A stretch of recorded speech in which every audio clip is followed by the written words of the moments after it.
नमस्कार महाराष्ट्र. चंद्रपूर जिल्ह्यातून एक मोठी बातमी समोर येत आहे.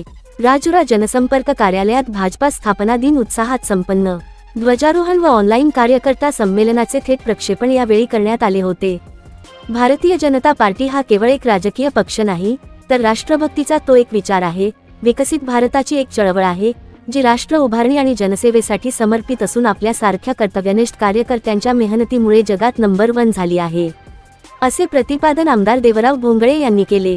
भाजपच्या 45व्या स्थापना दिनानिमित्त राजुरा येथील विधानसभा जनसंपर्क कार्यालयात आयोजित ध्वजारोहण व ऑनलाईन कार्यकर्ता संमेलनावेळी कार्यकर्त्यांना मार्गदर्शन करताना ते बोलत होते. भाजपा राजुरा तर्फे स्थानिक जनसंपर्क कार्यालयात स्थापना दिनाच्या औचित्याने विधानसभा स्तरीय कार्यक्रमाचे आयोजन करून आमदार देवराव भोंगळे यांच्या शुभहस्ते ध्वजारोहण करण्यात आले. यावेळी कार्यकर्त्यांनी भारतीय जनता पार्टीचा विजय असो असा जयघोषही केला. ध्वजारोहणानंतर प्रदेशाच्या वतीने आयोजित केलेल्या मजबूत संघटन ऑनलाईन कार्यकर्ता संमेलनाच्या थेट प्रक्षेपणात सहभागी होत मुख्यमंत्री देवेंद्र फडणवीस, प्रदेशाध्यक्ष चंद्रशेखर बावनकुळे आणि कार्यकारी अध्यक्ष रवींद्र चव्हाण यांच्या मार्गदर्शनाचा लाभ घेतला.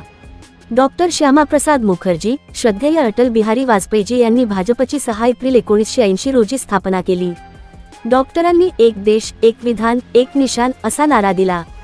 त्यांनी देशाला एकात्मतेच्या सूत्रात बांधण्याचे स्वप्न पाहिले होते. आजच्याच दिवशी मुंबईच्या त्या समुद्रकिनारी अटलजी म्हणाले होते, अंधेरा छटेगा, सूरज निकलेगा और कमल खिलेगा. आणि त्यांच्या या स्वप्नाला पुढे नेण्याचे काम आज आपल्या देशाचे लोकप्रिय पंतप्रधान, विश्वगौरव माननीय नरेंद्रजी मोदी न थकता न थांबता करत आहेत. एन मराठी न्यूजसाठी जिल्हा प्रतिनिधी विश्वनाथ झाडे, चंद्रपूर.